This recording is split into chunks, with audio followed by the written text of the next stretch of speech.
नमस्कार मित्रांनो. N S scary स्टोरीजमध्ये आपलं सहर्ष स्वागत करत आहे. आज जो अनुभव मी तुमच्यासोबत शेअर करणार आहे, तो माझ्या मित्रांसोबत सुमारे 10 वर्षापूर्वी शिमग्याच्या टायमाला घडला होता. माझे मित्र संतोष आणि मनोज आणि त्यांचा एक मित्र सदा, असे तिघांनी शिमग्यानिमित्त गावाला जायचा प्लॅन केला होता. त्या वर्षी शिमगा रविवारी आला होता. संतोषची गाडी होती.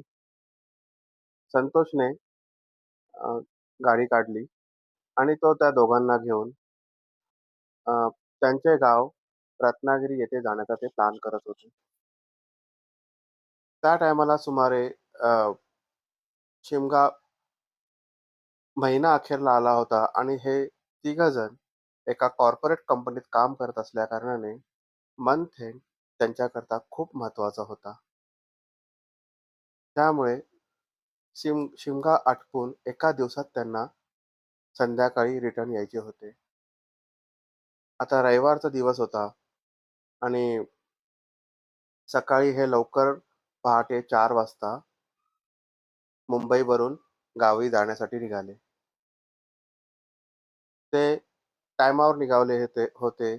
ट्रॅफिक पण साधारण कमी जास्त असाच होता आणि त्यांनी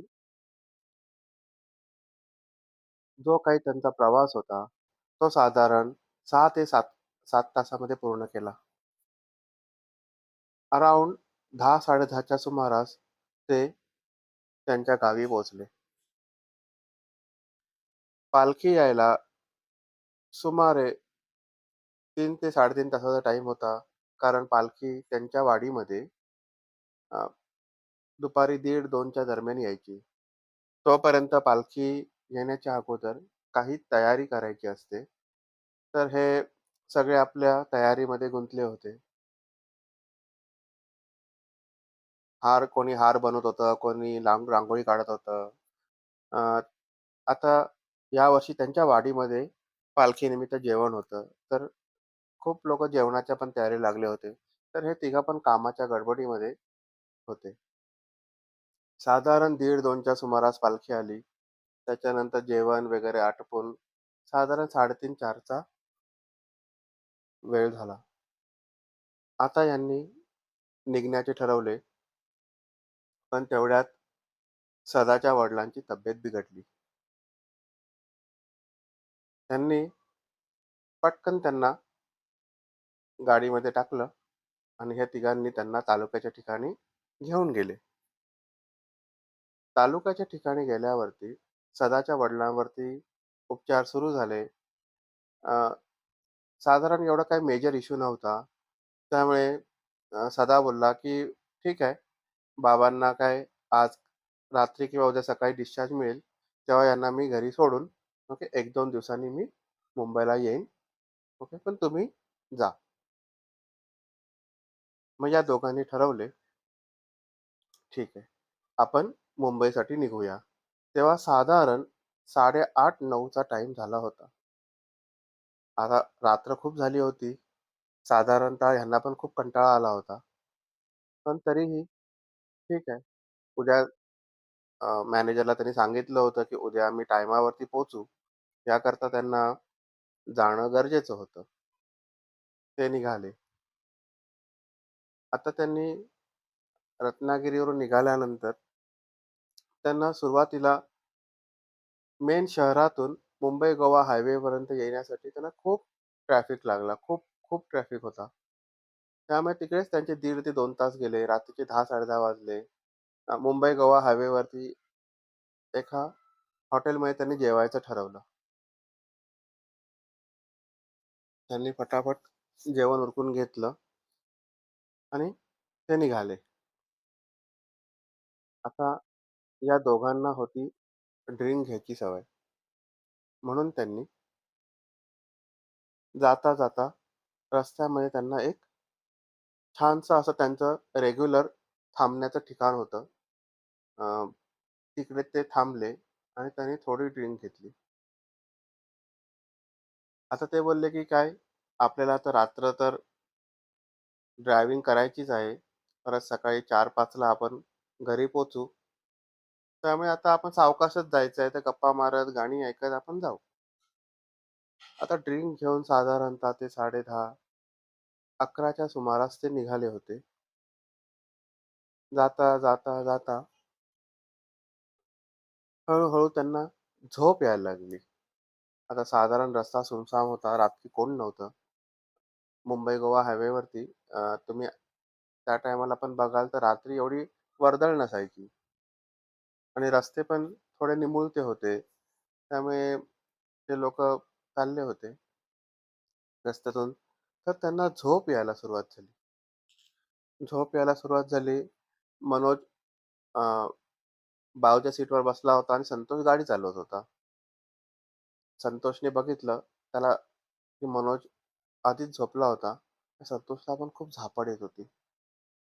त्याने एका ठिकाणी गाडी थांबवली, तोंडावर पाणी मारलं आणि परत प्रवासाला सुरुवात केली, पण परत त्याला झोप येत होती.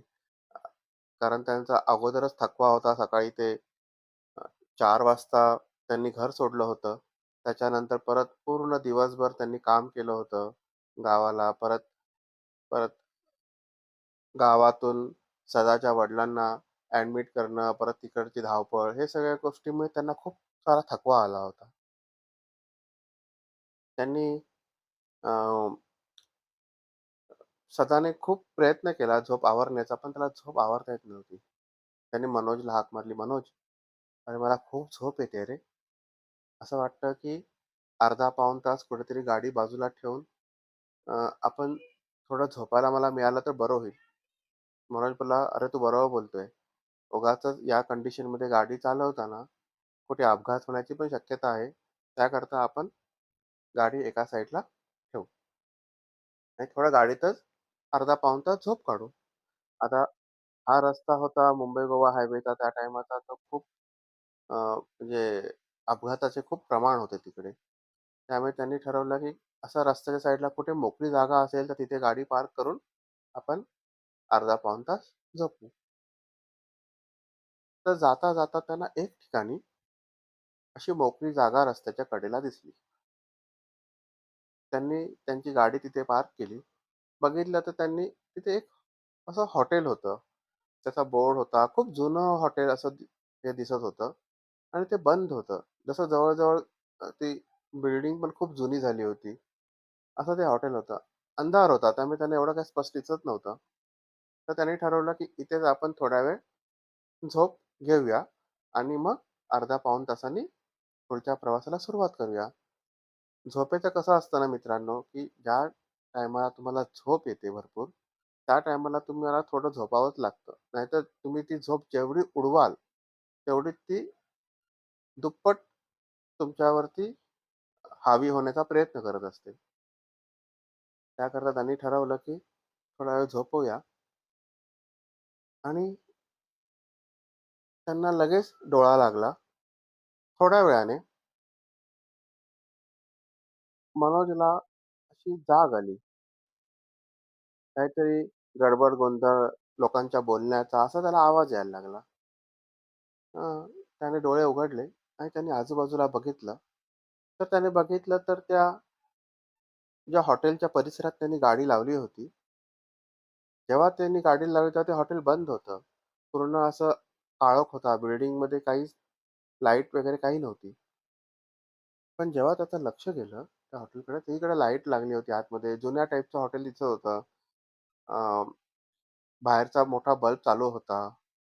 वरती हॉटेलच्या वरती नावाच्या पाटी होती. त्याच्यावरती पण लाइटिंग चालू होती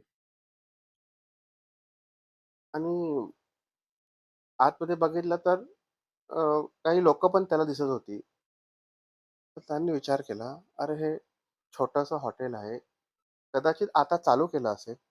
तेव्हा नसेल चालू किंवा लाईट गेली असेल. आपल्याला काय माहिती? आपण काही जाऊन बघूया. काही चहा वगैरे मिळते तर चहा वगैरे पिऊन मग आपण जाऊ." त्याने संतोषकडे बघितलं, तर संतोष गाढ झोपला होता. तर त्याने विचार केला, "आपण जाऊ, चहा वगैरे पिऊ. नंतर संतोषला उठवूया आणि मग त्याला पण चहा पाजू आणि मग इथून पुढच्या प्रवासाला सुरुवात करू." म्हणून त्याने काय केलं, तो गाडीतून उतरला आणि तो त्या हॉटेलच्या दिशेने चालू लागला. आता तो त्या हॉटेलमध्ये गेला. त्याने पाहिला काउंटरवरती एक माणूस बसला होता. 2-3 वेटर होते. ते इकडे-तिकडे टेबल पुसणं, आणि साफ-सफाईचं काम करत होते. थोडं त्याला विचित्र वाटत होतं. सगळे शांत होते. तो माणूस पण एकटक असा आपल्या त्या पैशांच्या गल्ल्याकडे बघत होता. अ, ते वेटर्सचा खाली मान घालून टेबल पुसत होते. आतमध्ये जो त्यांचं किचन होतं, त्याच्यातून पण काही असा काही आवाज येत नव्हता. एकदम शांतता होती. अ, त्याने घड्याळात बघितलं, साधारण तेव्हा 2 सव्वा 2 चा टाईम झाला होता. तो जाऊन एका टेबलावर बसला. तेवढ्यात तिथे तो बसला. त्याने आजूबाजूला पाहिलं, तर एक वेटर त्याच्या जवळ आला आणि त्याला म्हणाला, "काय पाहिजे तुम्हाला?" तर याने विचारलं, "मला चहा मिळेल का?" तो म्हणाला, "थांबा, आणतो." असं म्हणून तो निघून गेला. आता हा बसला होता आणि थोड्या वेळाने तो वेटर चहा घेऊन त्याच्यासमोर आला. आणि चहा त्याने ठेवला आणि काही नाही बोलता तिथून निघून गेला. तिथे गाडीमध्ये संतोष गाढ झोपला होता. मग का कोणास ठाऊक त्याला अचानक जाग आली. त्याने बघितलं, अरे किती वाजले? म्हटलं, अरे 2:30 पावणे 3 झालेत. आणि त्याचं लक्ष बाजूच्या सीटवर गेलं. बघतो तर मनोज नाही जागेवरती. त्याला वाटलं बाथरूमसाठी वगैरे कुठे उतरला असेल खाली. अ, आता येईल म्हणून त्याने 5-10 मिनिटं वाट बघितली. पण मनोजचा काही पत्ता नव्हता. तो खाली उतरला आणि तिकडं इकडे-तिकडे मनोजला बघायला लागला. तर त्याचं लक्ष त्या हॉटेलमध्ये गेलं. त्याला ते हॉटेल बंदच दिसत होतं. लाईट नाही, काही नाही. खूप काळोख. हं. त्यांनी असं लक्षपूर्वक बघितलं, तर अंधारात त्याला काहीतरी हलताना दिसलं.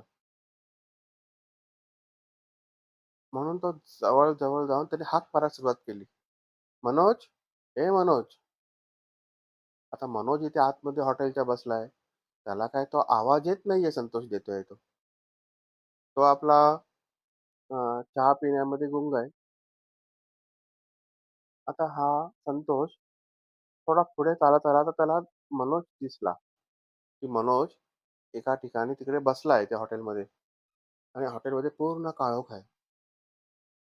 कोणी नाहीये हॉटेलमध्ये. तो हळू पुढे-पुढे येऊन त्याला हाक मारतोय. मनोजचं लक्ष नाहीये. आता संतोष हळू पुढे आला आणि त्याने पाहिलं, मनोजच्या भोवती 3-4 काळ्या आकृत्या अशा फिरतायत. आता संतोष घाबरला. तो जोरात मनोजला हाक मारायला लागला. पण मनोजला काही आवाज जात नाही. तो धावत-धावत त्याच्या दरवाजापर्यंत आला हॉटेलच्या. तिथून एक काळी आकृती जी त्या दरवाजात आली. तिचे डोळे एकदम लाल, लाल भडक होते. ती जोरात संतोषला म्हणाली, "आता हा आमचा आहे. आता ह्याला आम्ही सोडत नाही. तुला तुझ्या जीवाची पर्वा असेल, तर इथून निघून जा. नाहीतर तुला सुद्धा आम्ही आमच्या कंट्रोलमध्ये घेऊ." असं काहीतरी ती बडबडत होती आकृती. मनोज मनोजला काही लक्षच नव्हतं. त्याचं त्याचं हां, आता संतोषने काय केलं, त्याला काही सुचत नव्हतं. त्याने आपल्या गावच्या देवाचा धावा करायला सुरुवात केली. तो बोलला, "देवा, अरे तुझ्यासाठी आम्ही आज पालखीला इथे आलो आणि हा काय भयानक प्रकार आमच्यासोबत घडतोय. त्याने त्या ग्रामदेवतेचं, त्याच्या गावाच्या त्या देवतेचं स्मरण करायला सुरुवात केली. मी सांगितलं, "बाबा ह्याच्यातून आम्हाला वाचव, वाचव." आणि आता त्याला काही सुचत नव्हतं. पण कुणास काय ठाऊक त्याच्यात एवढी हिंमत आली आणि एवढी ताकद आली, तो सरळ त्या बिल्डिंगमध्ये घुसला आणि जिथे मनोज बसला होता तिथे तो गेला. त्याने मनोजचा हात पकडला आणि त्याला खेचत तो बाहेर घेऊन येत होता. मनोज बोलतो, "अरे मला चहा पिऊ दे. अ, अरे चहा संपवू दे मला." तो बोलतो, "चल इथून, चल पहिले." तर मनोज बोलला, "अरे चहाचे पैसे तर देऊ दे." तर तो बोलतो, "अरे पैसे वगैरे सोड, तू चल." खेचत, खेचत, खेचत तो त्याला गाडीपर्यंत घेऊन आला. आता संतोष बघत होता, की त्या काळ्या आकृत्या त्या बिल्डिंगमधून बाहेर येत होत्या. त्या हॉटेलमधून त्या हळू बाहेर त्यांच्या मागून येत होत्या. संतोषने जोरात देवाचा आपला धावा सुरू ठेवला होता. त्याने दरवाजा उघडला, मनोजला बसवलं, स्वतः पण बसला आणि त्यांनी गावचा तो अंगारा आणला होता. तो अंगारा त्याने मनोजच्या कपाळाला लावला. जसा त्याने तो मनोजच्या कपाळाला लावला, तसं मनोजला थोडी शुद्ध आली आणि मनोजने आजूबाजूला बघितलं. तो बोलतो, "अरे इथे तर आता हॉटेल होतं. आता इथे परत पहिल्यासारखं ते अ, जुनी बिल्डिंग, पडलेली बिल्डिंग असं का दिसतंय मला? मगाशी तर इथे हॉटेल होतं." संतोष बोलला, "अरे तू गप्प बस. चल." आणि त्याने संतोषची गाडी स्टार्ट केली आणि संतोषचं लक्ष होतं. त्या सावल्या ज्या होत्या ना, त्या इमारतीवर त्या बाहेर आलेल्या आणि अशा मोठ्या-मोठ्या होत होत्या त्या आणि जोरात हसत होत्या.